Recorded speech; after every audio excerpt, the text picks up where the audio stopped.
I want real solutions, not just campaign promises. There's so much media bias and misinformation. I can't keep things straight. I don't know who to trust. What am I supposed to do? Take my neighbor's word for it? Why is it always the other guy's fault? What about accountability?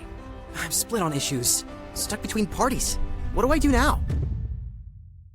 Did you know independent voters are America's largest voting bloc? Yeah, but they totally feel politically homeless, like the two-party system just ignores them. Independent voters, you're overlooked no more. This is our time to shine and stand together. You're listening to Independent Times. Even though we never like it, and even though we don't, even though we wish they didn't write it, and even though we disapprove, there isn't any doubt that we couldn't do the job at all in a free society without a very, very active press. Now, on the other hand, the press has the responsibility not to distort things for political purposes, not to just take some news in order to prove a political point. It seems to me their obligation is to be as tough as they can on administration, but do it in a way which is directed towards getting as close to the truth as they can get, and not merely because of some political motivation. It's not the best of times, nor the worst, but these are undoubtedly independent times. Welcome to Independent Times, the podcast for politically homeless independent voters navigating our polarized world. I'm your host, Lisa Singer, and I'm so grateful you could join us today. The Founding Fathers saw the free press as the fourth estate, a vital check on the powers of Congress, the President, and the Supreme Court. But today, that pillar is crumbling. Only 16% of Americans subscribe to a newspaper, and 1 to 2 papers closes every week in our nation. What does this mean for our democracy? And how can we preserve this essential safeguard? Today, we'll uncover what's at stake and how independence can help save the free press. Joining me are my co-hosts, award-winning journalist and host of Fox 24 News Now, Leyla Gullen, and Emmy award-winning news host and producer, Bryan Gallo. Welcome. Always good to be here, Lisa. Thank you. You know, this is critical for independence navigating today's media chaos. It really is. Yeah, absolutely, Lisa. The free press is democracy's backbone, but it's under pressure. So I'm excited to unpack all this. I'm so glad you both could join us. Leyla, can you give us a crash course on the First Amendment's free press clause? All right, do you have an hour? Sure. Let me just grab my pocket constitution. Congress shall make no law abridging the freedom of speech or of the press. That's adorable that you carry that, Leyla. Yeah, thanks. Well, my dad gave it to me as a kid. James Madison wrote the First Amendment, right? So he saw a free press as a shield against tyranny. Benjamin Franklin said that, when freedom of speech is taken away, tyranny is erected on its ruins. Very wise words. Thomas Jefferson called an informed citizenry the heart of democracy. But things got messy early on, right, Bryan? Or am I remembering incorrectly?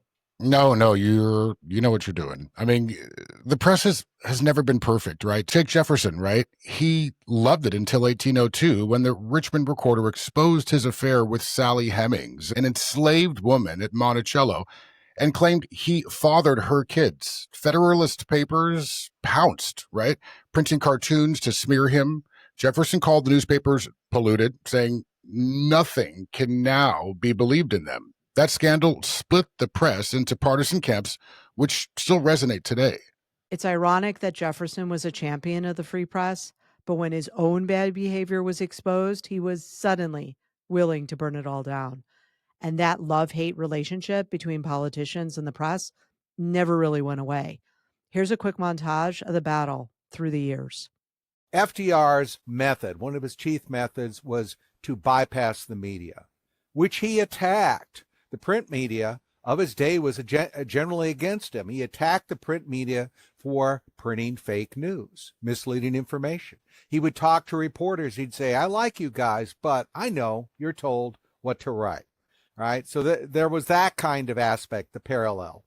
And to get around that, we had Trump years ago went to Twitter. That's how he got his breakthrough. He was able to go around the media. When we think of the media in this country, the problem is that they have a sense of self-righteousness. a double standard on issue after issue after issue. They can find everything wrong with somebody else, but they will not look inside and ever admit that they could be wrong themselves. And what was involved here in the Watergate thing was the unfairness of it. Oh, there was a legitimate thing to investigate, but they refused to balance it.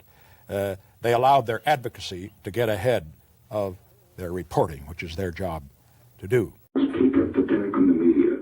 You've got to keep destroying their credibility. There's not a good one on the whole goddamn tree network. Not one. Reason's bad, the whole damn bunch. Chancellor's bad. Yep. Cronkite's bad. Brather's bad. Oh, Jesus, it's awful. Severide did. Daniel Schur. Oh, it's terrible.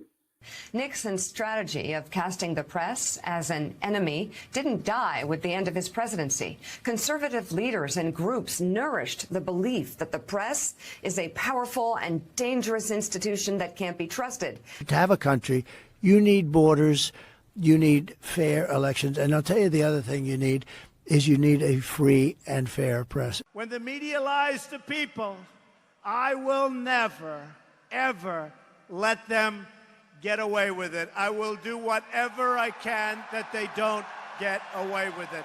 They have their own agenda, and their agenda is not your agenda. Does everybody like the press? No.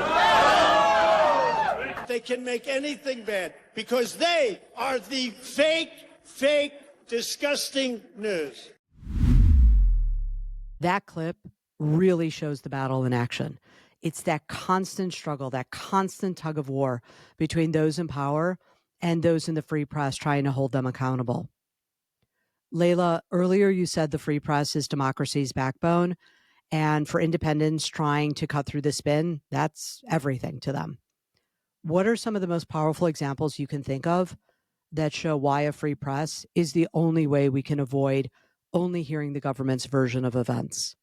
Well, independents, they want facts, not spin. Investigative journalism, it provides the raw data to hold officials accountable. Of course, as we all know, Washington Post reporters Bob Woodward and Carl Bernstein, I think we've all heard their names before, they uncovered Watergate in the 70s in a break-in at the Democratic National Committee headquarters and obstruction of justice, which ultimately led to his resignation. Let's go ahead and take a look back at the time when the world first learned what those two Washington Post reporters had uncovered. The most famous news story of all time unfolded behind me, the headquarters of the Washington Post. The story was the Watergate scandal, and the Post's reporting on it helped bring down a president.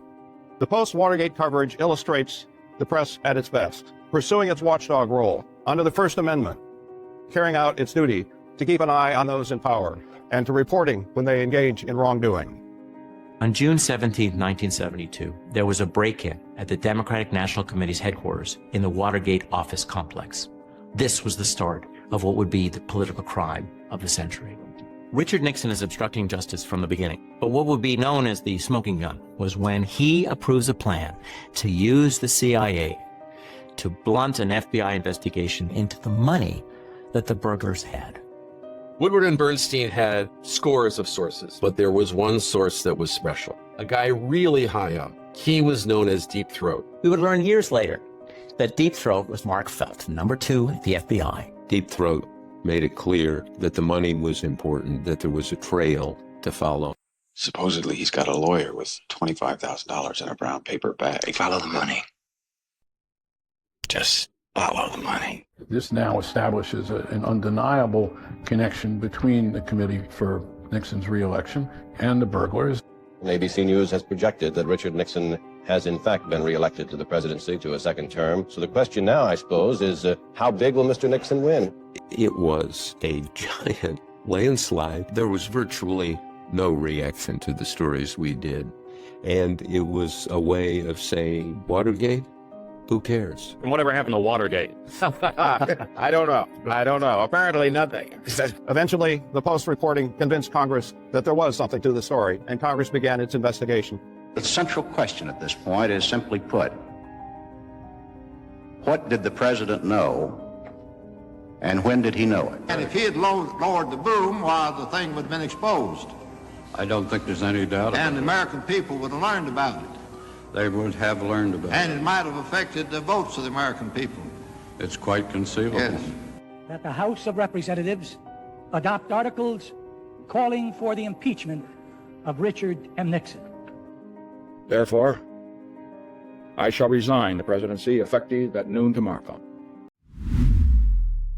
If you haven't seen it already, I highly suggest checking out the 2022 TV series Gaslit. I believe it's on the Starz network. It starred Julia Roberts and Sean Penn, and it dives into an even darker part of the Watergate story, if you can imagine. It's incredibly well done. I believe it's 8 episodes, totally worth your time. But I also just want to add really quickly that my impression is that a lot of people in America view the media and the free press as just another business sector. But the Watergate scandal reminds us that it is the fourth estate, that it is a check on the power of the other 3 branches of government. And without it, we'd only have the government side of the story, as we saw with President Nixon trying to deceive the press and basically outright lying to them. But the truth is, the shadow of the scandal still hangs over our politics today. And sorry, I'm laughing already, but I'm thinking about that John Oliver's Last Week Tonight segment called Stupid Watergate, where he tries to use it to describe modern absurdities. It's glorious. And here's the clip that gave us that perfect phrase. Tonight, we have to track the latest developments in what we've been calling Stupid Watergate. A scandal with all the potential ramifications of Watergate, but where everyone involved is stupid and bad at everything. And given the exhausting pace of this week's events, tonight we are simply going to try and answer a few basic questions. What the fuck is going on? How big a deal is this? Where do we go from here? And is this real life? So, let's begin with question 1. What the fuck is going on? I think we can all agree that the fight between journalists and politicians is still raging today. While Watergate showed us the press has a lot of power, the response has been from some states, not all, to make new laws to make it harder for reporters to do their jobs. So, Leyla, could you share some specific examples of how these restrictions are hitting journalists? In 2023, Florida had introduced bills that would weaken journalistic protections, making it easier to sue reporters over anonymous sources. And while these laws didn't pass by 2024, they raised concerns about stifling coverage. In 2023, Texas passed laws which limited public records access, which will hinder investigative reporting. It chokes off the whole purpose of being an investigative journalist.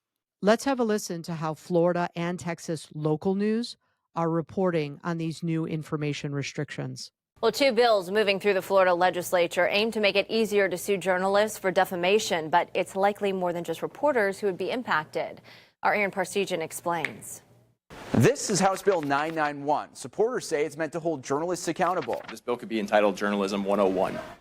But legal experts say its impact could be even more wide-reaching, opening up everyday people to frivolous lawsuits over what they post online. Good evening, I'm Lauren McCoy. And I'm Lee Zurich. A Senate committee in the Louisiana legislature today greenlit a bill which would strip significantly the ability of the public to request records from government agencies and officials. It would allow government officials to keep most records that are now considered public private. At the same time, the Texas House is in limbo. The Senate is set to hear a bill with big implications about public records regarding law enforcement.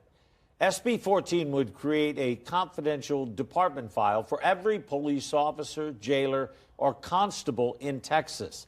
That file would be permanently sealed from the public, since it would include sensitive information like witness statements. That means families nor the public would be able to request those records. Whoa, that's chilling, Leyla. These state-level restrictions are really piling up. And when you add in the escalating attacks from politicians, calling the free press fake news, and I've seen a lot worse on social media, it feels like the free press is under growing pressure to perform and do their duty for the country.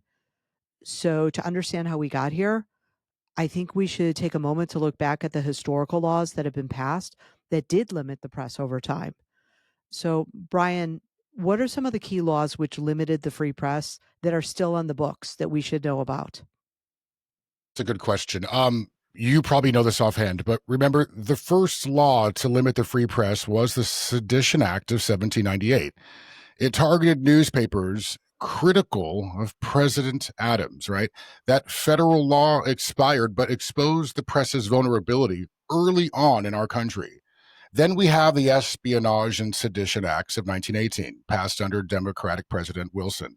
These laws were incredibly broad, making it a crime to say or publish anything disloyal or profane about the U.S. government, the Constitution, the military, or even the flag was forbidden to be criticized during wartime. They effectively curbed anti-war reporting and dissent. Thousands were prosecuted, and many people were actually jailed for expressing critical views during World War I. So 100 years ago, just saying something negative about the government could land you in jail. Does that have any modern echoes today? 100%. The Espionage Act of 1917, right, itself remains on the books today. I mean, it's primarily used to prosecute government officials or whistleblowers who leak classified information, rather than journalists directly for their reporting. But it was notably used in the prosecution of Julian Assange. We all remember that, right? The founder of WikiLeaks. Assange was indicted under the Espionage Act for publishing classified U.S. military and diplomatic documents leaked by Chelsea Manning. You remember this? Here's a montage I put together tracing the 14-year Julian Assange story from Chelsea Manning's leaks all the way through the Espionage Act charges and his eventual release. Disclosures like these tear at the fabric of responsible government. We're looking at all of the things that we can do to stem the flow of this information. WikiLeaks, which solicits and publishes secrets and suppressed material from whistleblowers around the world, has been under cyber attack from governments that want to shut it down. And Assange is currently under legal attack from the U.S. government, which would like to charge him with espionage for publishing volumes of classified material from the Pentagon and the State Department. It captured international attention when it released classified video of a U.S. helicopter attack on a group of civilians and journalists in Iraq. Come on, fire! 75,000 U.S. military logs from the war in Afghanistan and 250,000 diplomatic cables. Much of the information was leaked by U.S. soldier Bradley Manning, who was convicted this week of espionage and now faces life in prison. Now, to some, Manning is a hero. To others, she's a traitor. But after serving 7 years in a military prison, including time in solitary, she was granted freedom when then-President Obama commuted her sentence in 2017. Most of the mainstream press, nobody wants to see you prosecuted because it could affect the way that they do their business. If you're a whistleblower and you have material that is important, we will accept it, we will defend you, and we will publish it. You think he's a criminal? If he conspired to get these classified documents with a member of the U.S. military, that's fundamentally different than if somebody drops on your lap, here, David, you're a press person, here is classified material. Mitch McConnell says he's a high-tech terrorist. Others say this is akin to the Pentagon Papers. Where do you come down? I would argue that it's closer to being a high-tech terrorist than the Pentagon Papers. I think one thing that's important to note is that the Espionage Act has been used very, very aggressively since 9/11. Predating the Trump administration, obviously predating Biden. The Bush administration, the Obama administration used the Espionage Act very, very aggressively to go after journalist sources. But this particular prosecution is the first one in which the government has tried to use the Espionage Act against a publisher. US President Joe Biden has revealed that he is considering a request by Australia to drop criminal charges against WikiLeaks founder Julian Assange.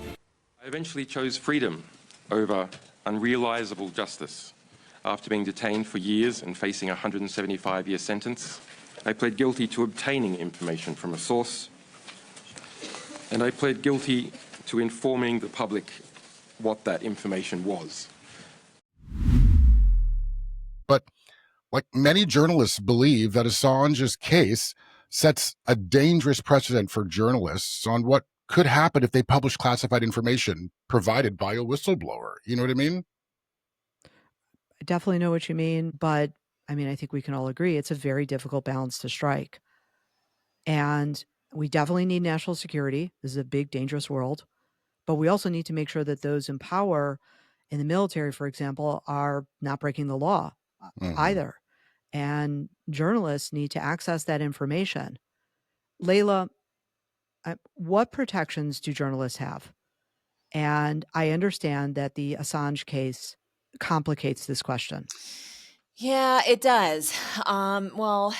We have the Privacy Protection Act of 1980. This was passed under President Carter. This law, it largely shields journalists from government searches and seizures of quote unquote work product. So things like notes, photos, recordings, and other information that's kind of intended for public dissemination. Now, instead of a search or a search warrant, which allows immediate seizure, it generally requires law enforcement to use a subpoena. Two very different things. So this gives journalists time to challenge the request in court and protect their work, including confidential sources, which, many of them have to tell the story. But how does that impact investigative journalism today? Yeah, well, it's critical.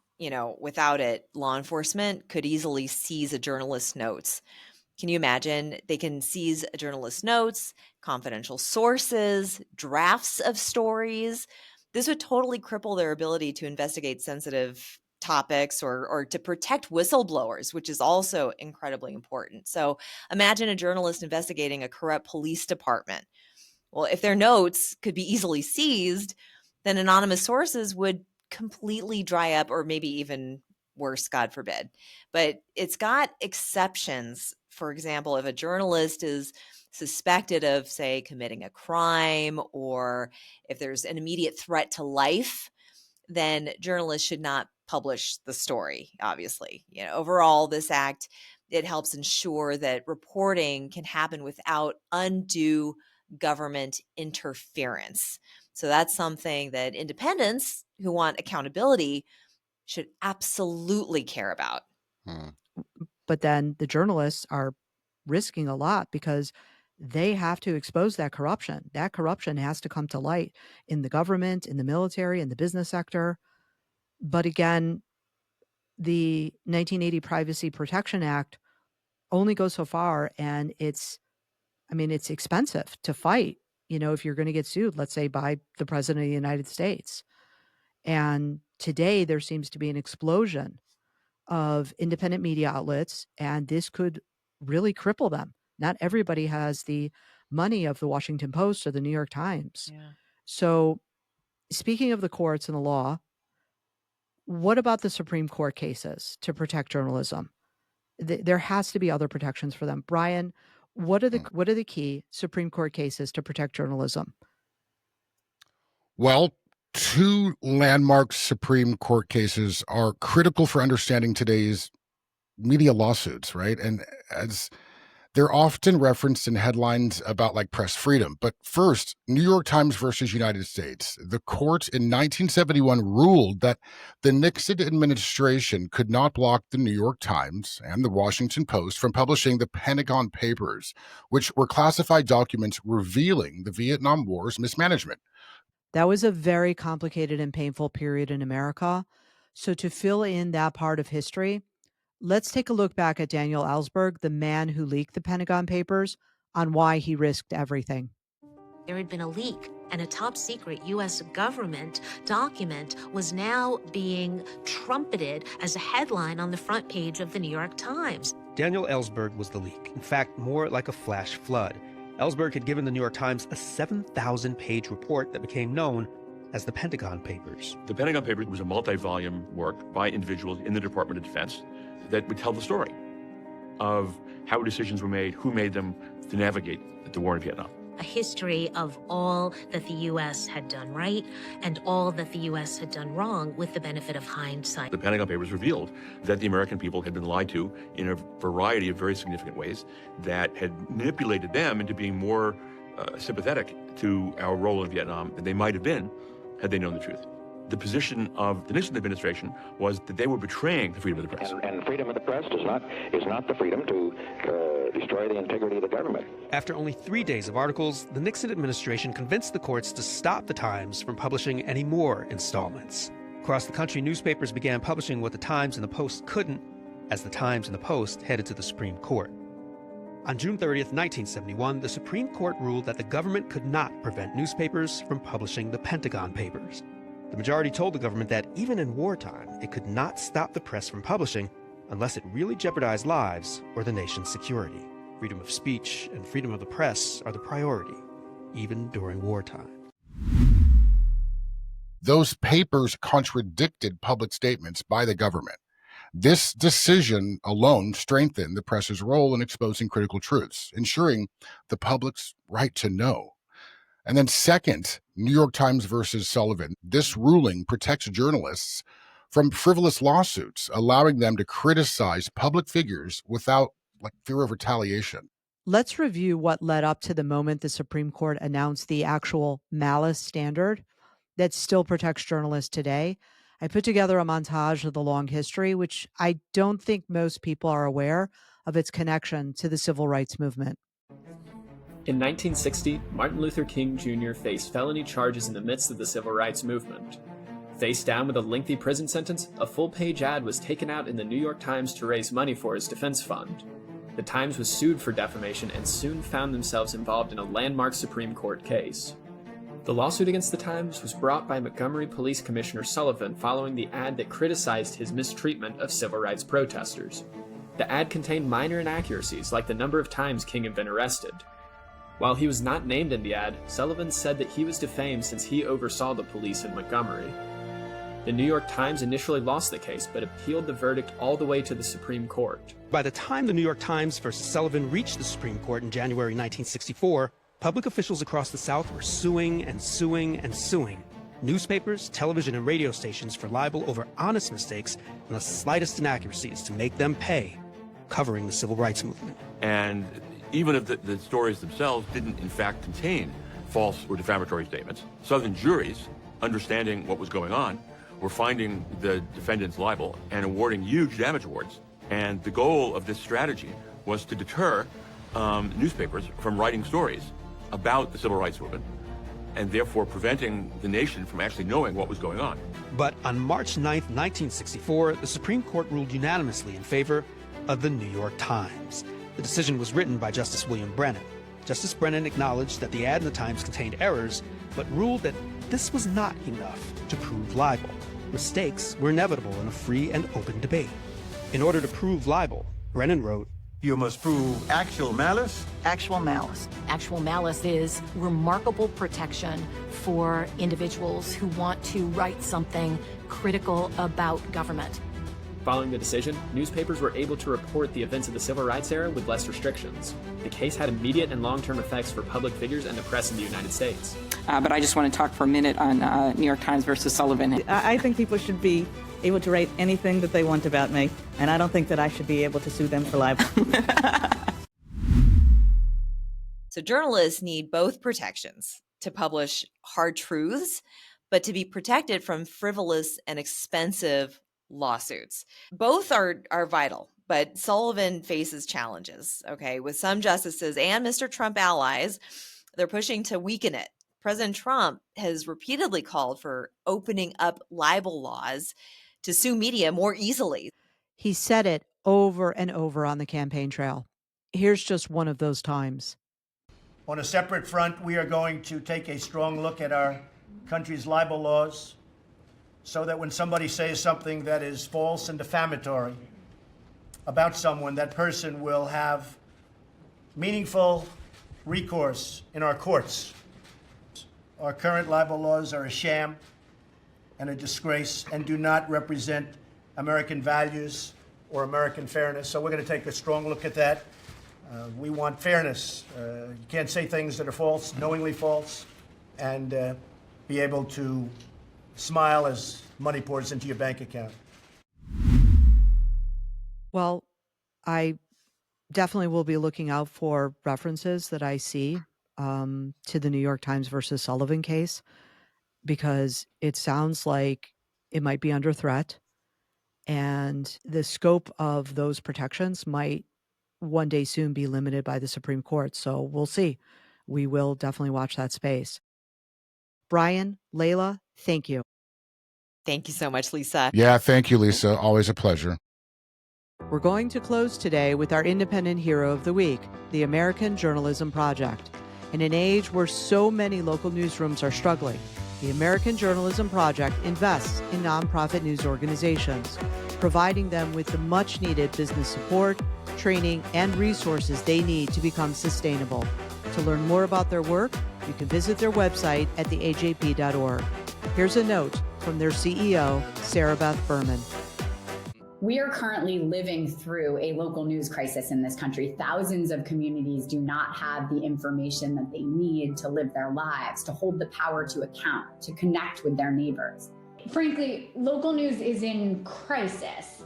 And it's not because people don't want local news. In fact, people really do want local news. When a local newspaper goes away, we find that voter participation drops. People are less likely to go vote because they don't know about who the candidates are, what the issues are.